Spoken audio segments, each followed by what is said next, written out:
What's up, bitches? Well, I'm Suha St. Michaels and welcome back to my YouTube channel. So, before we get into the continuation of the story time, if you're wondering, this is part 3. Hi, how are you? Different outfit. Um, yeah. Before we get into today's video, stuttering already. Like, bitch, can we just have one video where it's not a mess? I don't think we can, but anyway. So please don't forget to like today's video. Comment down below if you have any questions, opinions, whatever at the end of the video, during the video, whenever you so choose. Subscribe.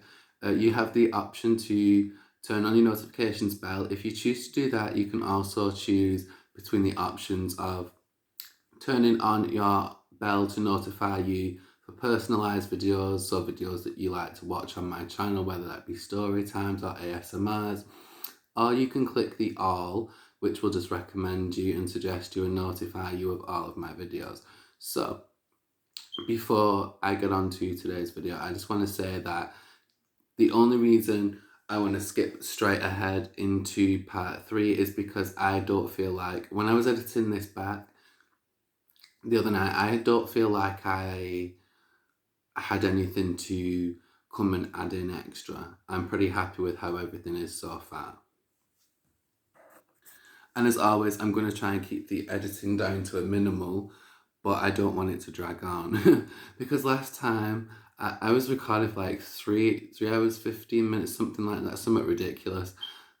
Was it 3 hours and 30 minutes? It was something ridiculous, so I'm trying not to do that again. But I can talk for motherfucking ever, bitch.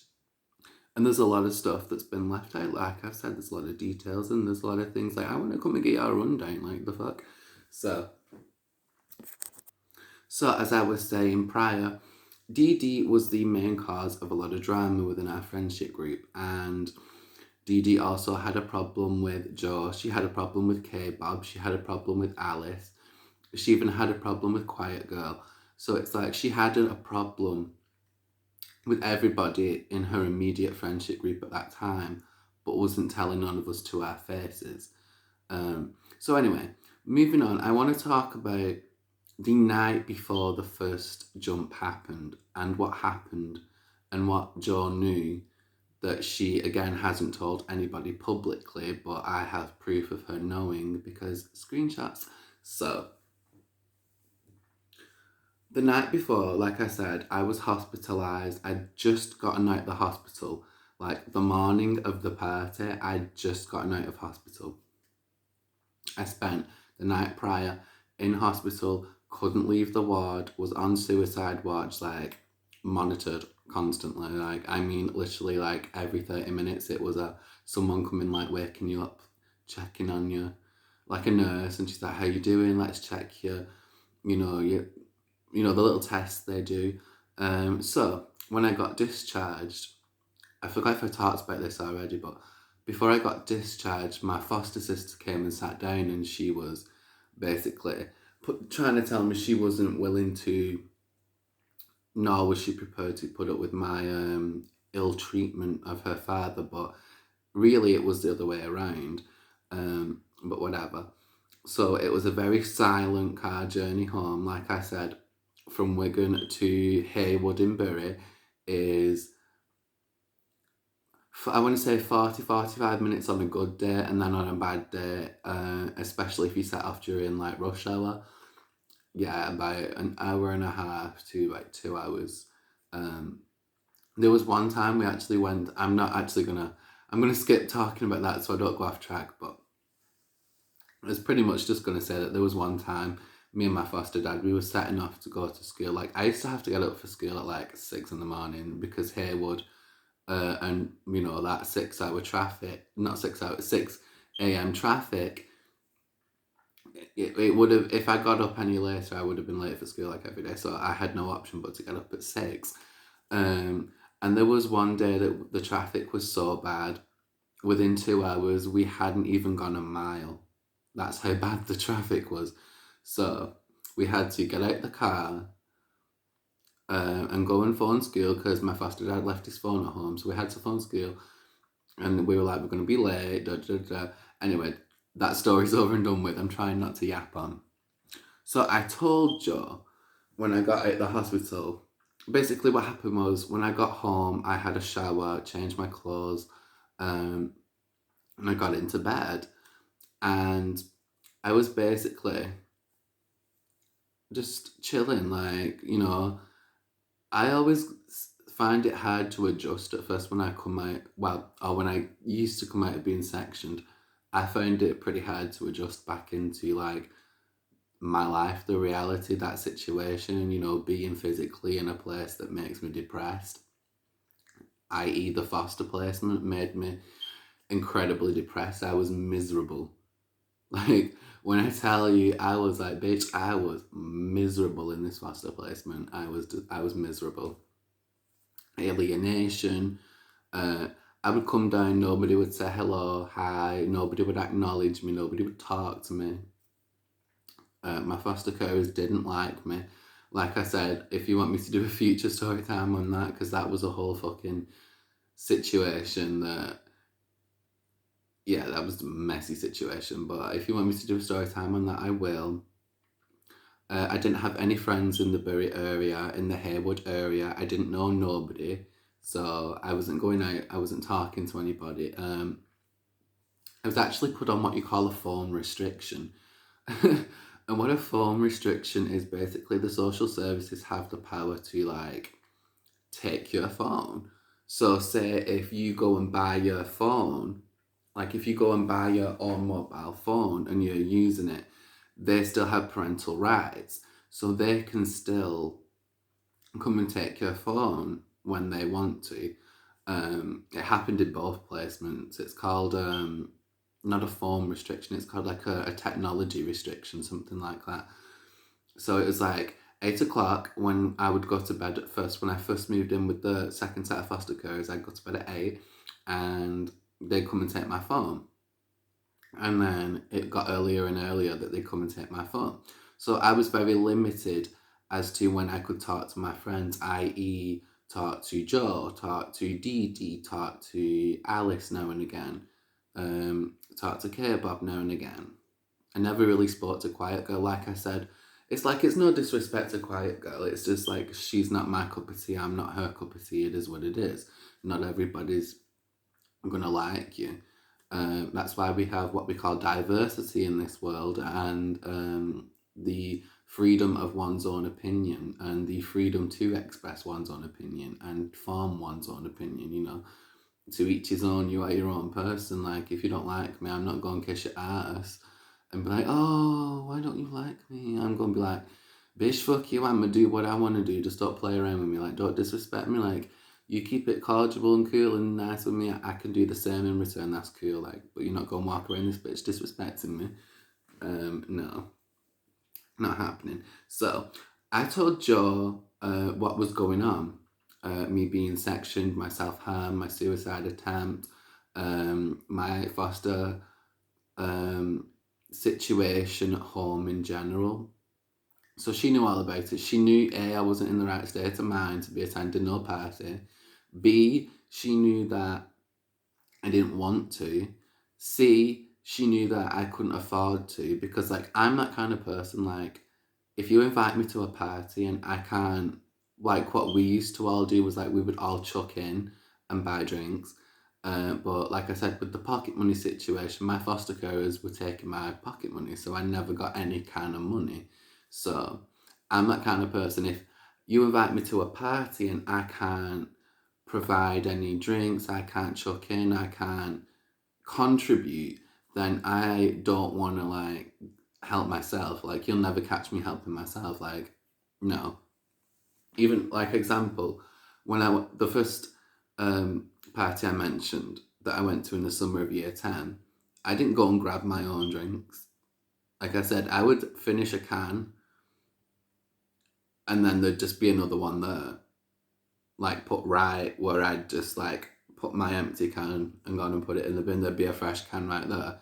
So it was like, I never went and got my own drinks purely because I feel cheeky. It's like, I'm not gonna go and help myself if I can't make any kind of contribution to it. So yeah. So she was like, oh no, come anyway, like, it'll be good for you, it'll be good to like just get out of the house and it'd be good to get away from your foster carers, you know, instead of sitting at home and, you know, being depressed and alone and, you know, being around people that don't like you. She was like, you know, come to this party with me, and it's at my house, and, you know, it's only going to be a couple people, which was a lie, like 20 people turned up. Since when was a couple of people 20? Um, she was like, it'll just be a good time, just us lot, and we'll just have a nice time, we'll have a little bit of a drink. And I said, by the way, I didn't want to drink. Like I said, I think I've already just said that prior, but like I keep wanting to stress, I said I didn't want to drink. Like, I felt cheeky because I couldn't contribute, not because I didn't want to, because I wasn't able to. Um, and I just didn't want to be disrespectful and like go and help myself pretty much. And I also didn't want to drink because of the state of mind I was in. Like I said, diagnosed with DD, and I am pretty much, you know, I am smart enough to know not to mix alcohol with your emotions, especially when you are on the downside of those emotions. I'm smart enough to know that, you know what I mean? Like, it's common sense. So I start getting ready to go out. I put a little bit of makeup on. I remember I did my eyebrows because like that was my thing back in high school. Like I used to just do my eyebrows all the time, and that would be it. No other makeup, just my eyebrows. I look back at pictures and I'm like, what the fuck? I looked stupid as hell, but I thought I was the shit walking around like, check out my massive ass eyebrows. But yeah. Anyway, so I can't remember who drove me. I can't remember if it was my foster mum or my foster dad, but one of the two drove me to Joe's house. And we get there, and I knock on the door, and she's like, "Oh, come in, come in, come in," and hi, how are you? Like she's not like a nasty person approach wise. Like I think she's horrible in general, but like she's not. She plays like she's nice. So I don't know. Maybe she is nice, but you know, I've seen a completely different side. So like, you know, you have your opinion, I have my opinion. You have your experiences, I have my experiences, type shit. But I came in, I gave her a hug, and I remember she made me a drink, and we was all talking, and like it was just like at the very start of a party, like you know when at the very start of a party, especially a house party, when people just start turning up. So at first the mood's kind of like not the mood, but the atmosphere is kind of like still. But then again, in a sense, it's kind of like at the same time, it's kind of like anticipation. Like everyone's excited because it's like, oh, we're gonna have a drink, we're gonna dance, we're gonna talk, we're gonna enjoy the night. We're just gonna send out good juju. We're gonna send out good energy. We're gonna send out good vibes, good frequencies. We're just gonna make it a nice, happy, just a nice time where we can just all have a drink, chill. And I was actually looking forward to it because Jo did go to some effort to make this nice. I remember in her kitchen she had like all the drinks laid out, and um, I remember the drink that she came in with a drink for us all, and it was like salted at the rim with sherbet, and like she'd gone and done it all herself. So I recognised the effort. I remember making me that drink. That was a really nice drink, by the way. I remember during that time, I must have had about two and a half, three drinks, but it was like over a gradual period because people were still showing up. And then I'm talking, I'm communicating with people, the night's going smoothly, everything's going great. It's a good time, everyone's taking pictures, there's music on, everyone's taking selfies, everyone's dancing. It's just a happy, uplifting, really high energy, happy environment at the time. And I remember getting on the floor and I start talking to people, and everyone's like passing bottles around and everyone's talking. Um, and I made a conscious decision to stop drinking once I sat from on the couch. Because at first I was sat on the couch, I was talking to somebody here, talking to somebody there, and like Joe's kitchen door would like be like if I was sat on her couch, like her kitchen door would be like not directly facing me, but like opposite, like towards this side. So Joe would just be popping in and out, and there'd be people going in and out the kitchen, and just a general like people moving around at a house party environment. And I made a conscious decision once I sat on the floor and started talking to people. I didn't want to drink. I was being offered drinks of like Copperberg, cans, all kinds of alcohol, all kinds of liquor, and I was talking to people, but I remember saying no, like I'm okay, I'm good for now. Like I still hadn't finished my third drink. Like that's why I said 2.5, because I didn't actually finish the whole drink because I was like not sipping it, but I wasn't in no rush to like down the drink, if that made sense. Like I'm one of those people, I can drink and make it last. Like, you know, don't get me wrong. There's sometimes like when I drink, I'm like, "Gulp, gulp, gulp, gulp, gulp," but like at that time, I was like, no, I'm a drink, make it last, and I'm just talk to people, and see if they can cheer my mood up. And then I just remember talking to a whole bunch of people. Some people I knew, some people I didn't know, some people I kind of knew. There were, like I said, there was people from my old high schools there. There was people from my old primary school there. So a lot of catching up, a lot of friendly faces, a lot of faces I was used to, some faces I didn't even know at all. And then I started to feel a little bit down. And I'm somebody I can recognize when it's coming on, like when I feel my DD starting to work. Like, I need to stop saying DD. Like, I mean manic depression. No, it's not manic depression. Mania manic or something. I don't know. Basically, what I'm trying to say is don't confuse double depression for the fake name DD. I hope this makes sense. Like, DD, I'm saying in terms of like this conversation right now, I'm saying like I was diagnosed with DD, so that's double depression. Don't take it as DD that I've been mentioning in the story time, because DD is somebody else.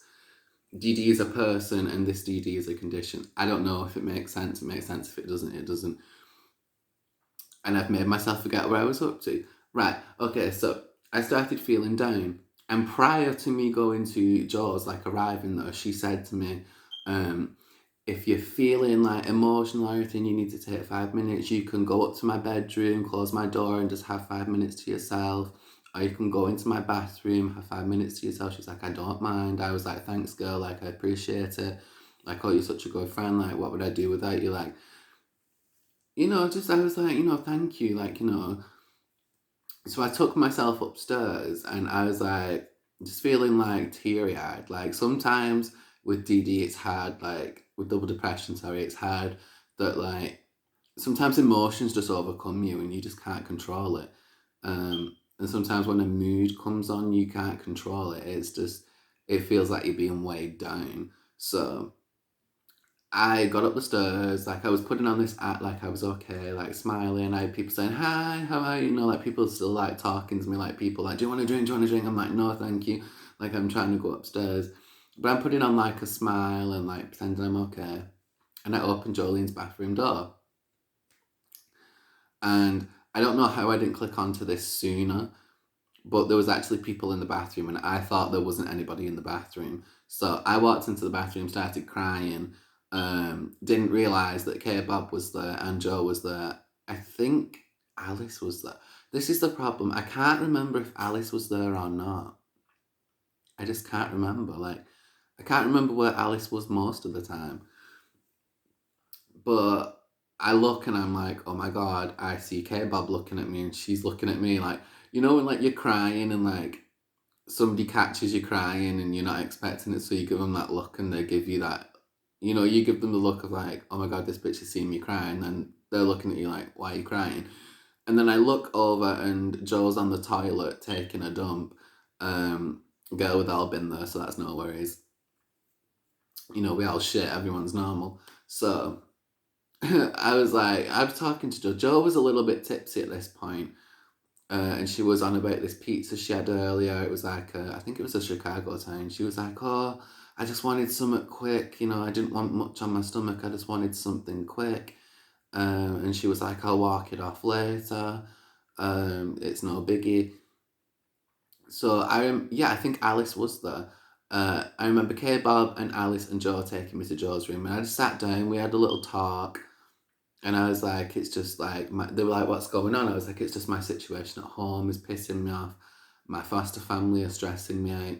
I've just gotten out of the hospital. It's like, there's a lot going on. And I made a conscious, like I said, I made a conscious decision not to drink when I sat back on the floor to talk to everybody. So by this point, it had been about 30, 40 minutes.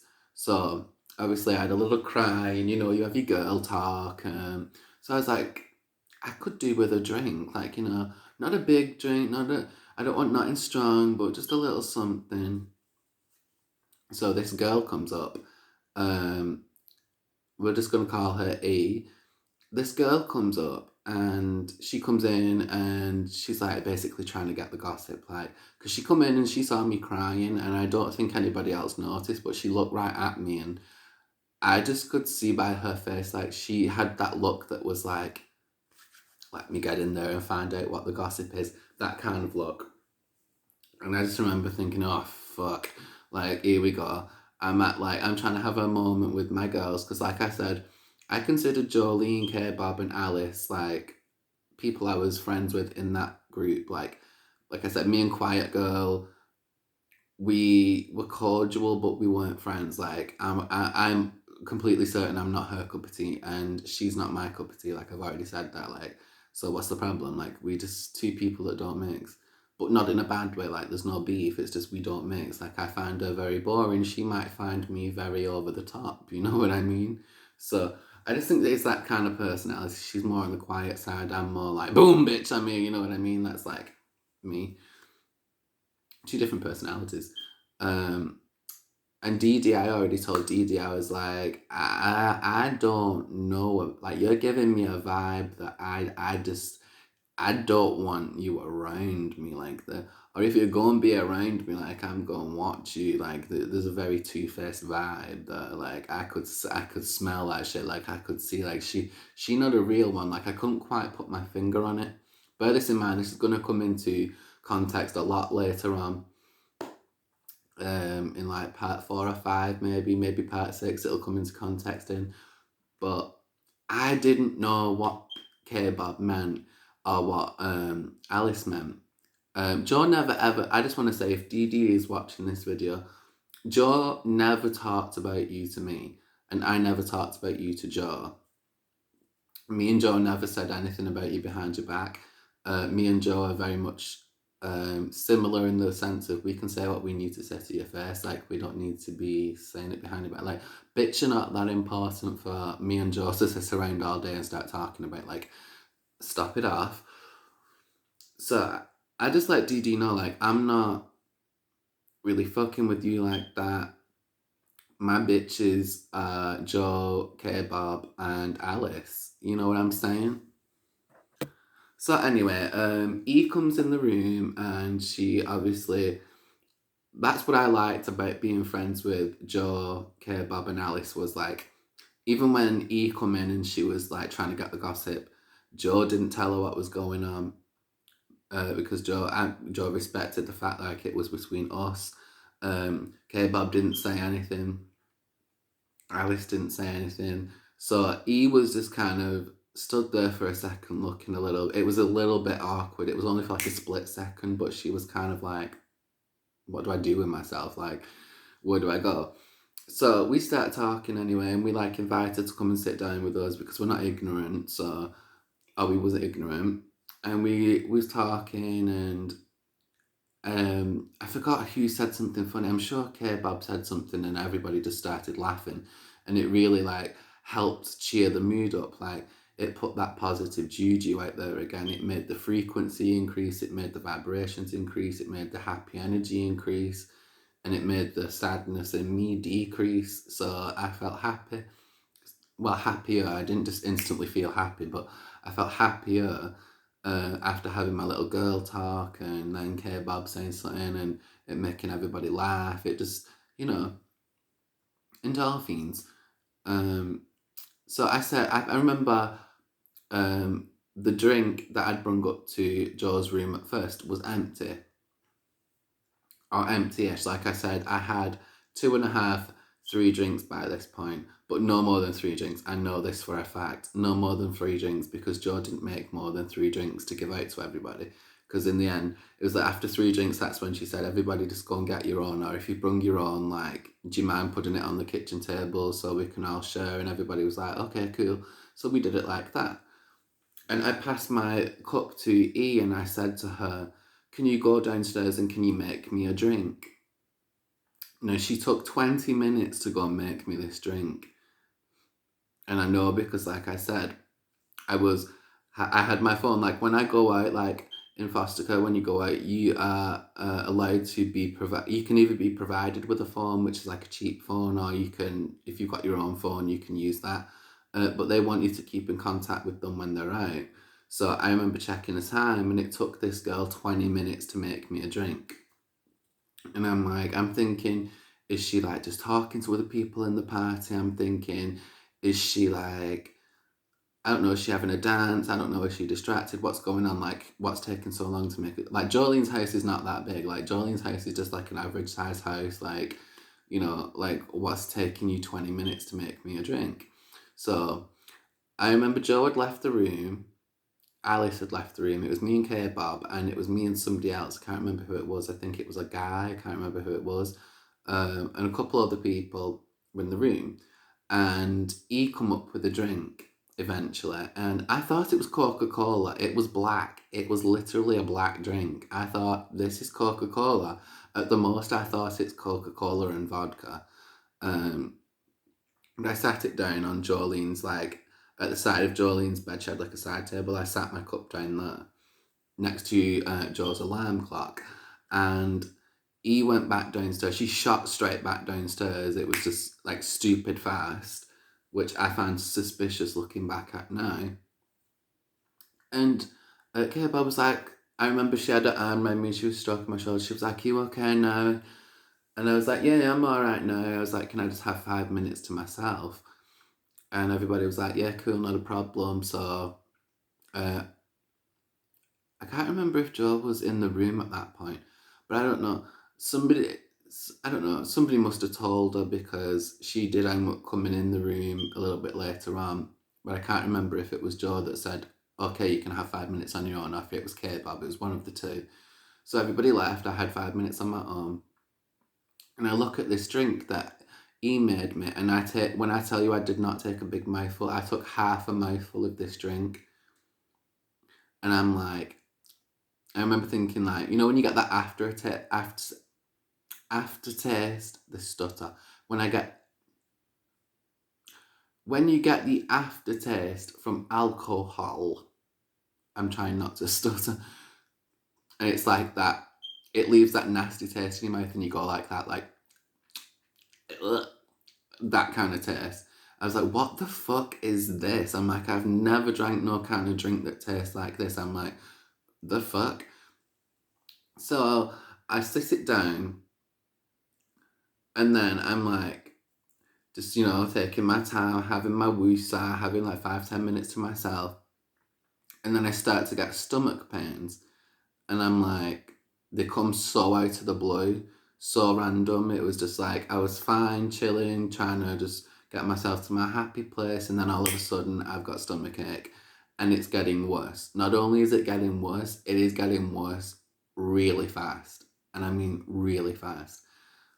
And I remember holding my tummy like this and being like, and like leaning forward. I was sat on Joe's bed at first. And I was like, why do I feel like my stomach is on fire? Like, what the fuck? Because before, I felt fine. Like, the drinks that Joe had made were fine. Because that's the only drinks I had before then, were drinks that were made for me by Joe. Because she made those 3 in the beginning of the party, and I didn't drink any more after that. So I'm like, why do I feel weird as hell? And then everything started, it was like dizzy. It was going like just dizzy. And I was like, something ain't right. And then it started to feel like really severe stomach cramps times a million. And I remember like lying sideways like this on Joe's bed and being like, I just can't get comfy. It's getting worse. What the fuck? Like, something's just not right. And then I sit back up, and then I'm like, I think because I was lying on my side and I sat back up, that made it worse. Like moving up, like I got up way too fast and that sent me dizzy. It was just like, it wasn't good. And I remember getting on Jolene's floor and being like, why do I feel so weak? Like, weak. I'd gone from having this energy, like I said, I was talking to everybody. Like, I remember everybody talking to me and everybody, like, a good conversation. I was coherent. Even after I had 2.5, 3 drinks, I was still coherent. I could still remember things. You know, I wasn't drunk, I wasn't tipsy. I was fine. I was talking to people. I took my time with these drinks. Like, Jolene made me these drinks, so it's like I didn't even pour my own drinks. So it's like, you know. And then I'm like in the fetal position eventually because it's getting that painful, and all of a sudden everything goes black. Everything goes black, and I passed out. I don't know how long I passed out for, but I remember the next thing I remember is being yanked up, and there's a guy holding me, and there's a guy holding me. Now, I have a panic disorder. I don't know what's going on. I'm feeling funny. Like I said, I'm still feeling dizzy at this point, but I'm not feeling sick. I'm not in pain, just slightly dizzy. But I feel sober at this point. And I remember being lifted because I've been sick and I must have been passed out for a little while. And obviously with throwing up, I felt sober because like I said, I had only had 3 drinks plus one little mouthful of this drink that he had made me. Totally fine up until I had this drink that he had made me, and I'd only had a tiny mouthful. Next thing you know, I get slammed onto the bed, and there's a guy sat here who Jolene, you know, guy sat here. Joe was stood in front of me. I remember K-Bob being in the room. Alice was in the room. Alice was there, yeah, she was, because I remember Alice being in the room, and people still coming in and out. And she's like, I remember Joe being like, "What the fuck? Like, what's happened? Like, we've all just been. We thought you were something had happened to you. Like, are you okay?" And once they established that I was okay, and I was like trying. Well, I wasn't okay, but I was trying to like there wasn't anything wrong. Like I hadn't taken anything that I was aware of. I hadn't drank too much. Like I said, there was no alcohol upstairs. That's why he had to go and make me a drink and bring it up. Um, Joe doesn't do drugs or anything like that, so you know it's not like I hadn't done anything to tamper with my mental state, if that makes sense. Like if there was something wrong, it's because someone else has done something because I was fine up until I had that one mouthful of that drink that he made me. And once everybody had processed that, Joe was like, "Okay, you've thrown," but she was like, "But bitch, she's thrown up all over my floor." And I remember saying to her, "Go and get me the cleaning stuff, and I will clean it up because I'm one of those people. If it's my mess, I will clean it up. Like no problem, I'll clean it up because it would be ignorant of me not to." But she kept saying, "No, no, no, I don't want you to. I want you to go outside." And then this is where the paranoia, like they were trying to make me think that I was drunk. Like they were so adamant I was drunk. And I'm like, no, I'm not drunk. Like I am sober. I am totally fine. I recall everything. And I remember saying to them, I gave them my name, my address, my date of birth, my phone number in a verbal conversation. I'm like, I am totally fine. And I remember Joe coming, she like walked out the room, come back in, and she said, "Well, if you're okay, I want you to get up and I want you to just go and sit outside on my front bench and go and have 5 minutes for yourself." And I said, "Okay, not a problem." I got up, I walked out the room, I walked down the stairs, out the door, sat on the bench. Perfectly fine, didn't stumble, wasn't wobbly. Like I said, slightly dizzy, but that was from passing out. I felt sober. That's what I'm saying. Like something happened in between. Either look at it like this: If Jo claims she doesn't know what happened, fair enough, but one of the two things happened. Either Jo, you made me a drink and did something to the drink, or E did something to her drink. One of the two. Because I was on drugs at that time. That's what you can't use against me. The only drugs I did like prior to then were legal highs, weed, and aerosols. They were months and months and months prior. I was not in these stages of active addiction during this time. No, my real addiction to prescription medication that happened years later. Years later. So I walk outside, and Jolene comes outside. And bear in mind, this is the part where people start pulling up. Even more people. This is what I mean. I'm like, people, again, some people I know them very well. Some people I haven't seen since either high school, like my old high schools, or primary school. And some people I didn't know at all. So I was like, oh, more people, great. And I could feel, not a situation building up, but I could feel like myself getting pissed off because everyone's trying to say you're drunk, you're drunk, you're drunk. But the only reason they got you drunk from is from where I was passed out. They were like, oh, you must have passed out because you were drunk. I'm like, no, I was fine. Remember, literally before you guys before E came in, it was either E that did something to that drink that she made me, or it was Jo that did something to her drink. Like, which one of y'all bitches is going to confess? Because I will take a lie detector test. Bitch, I was sober. A1 sober when I woke up from being passed out. And I was trying to tell her that. I was trying to tell Jo that. And she was like, no, no, no, you're drunk, you're drunk, you're drunk, you're drunk, you're drunk. Just stay out here for 5 minutes. And she comes over to me. And one of the rumours was I choked Jo. I did not choke Jo. She said, are you drunk? She said, look me in my eyes and tell me, are you drunk? And I touched her face like this, and I looked into her eyes and I said, Jo, I am not drunk. I feel fine. But I couldn't understand, I couldn't bring myself, I didn't have the correct social skills to say, Jo, something's not right with me. So I was okay until I had a drink. I don't know, I feel prior to, like, before I passed out, I felt mad fucked up. I had stomach cramp. My stomach was, but I didn't know what the fuck was going. I was so weak I had to get on the floor. Whereas a couple of minutes before that, we was all having girl talk, you know what I mean? They were helping me out. We was talking about things. You don't go from that to being super drunk like that. You don't. Not off of half a mouthful. Unless someone's put something in your drink.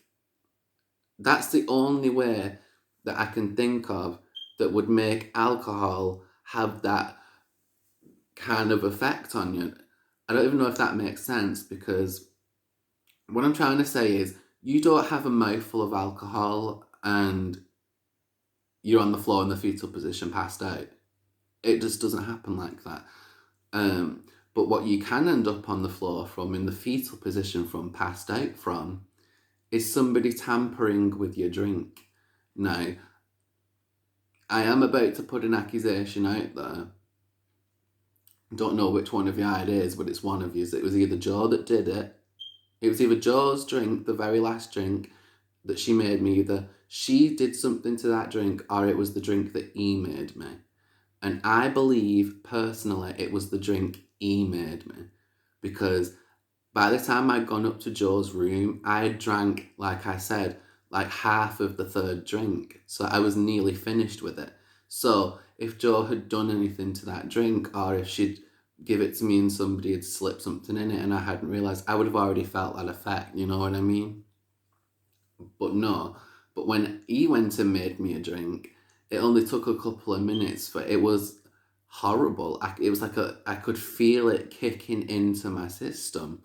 And like I said, when I got into it, when I had a prescription drug problem not too long ago, I'm able to recognise when a substance is kicking in that is not supposed to be inside of me. You know what I mean?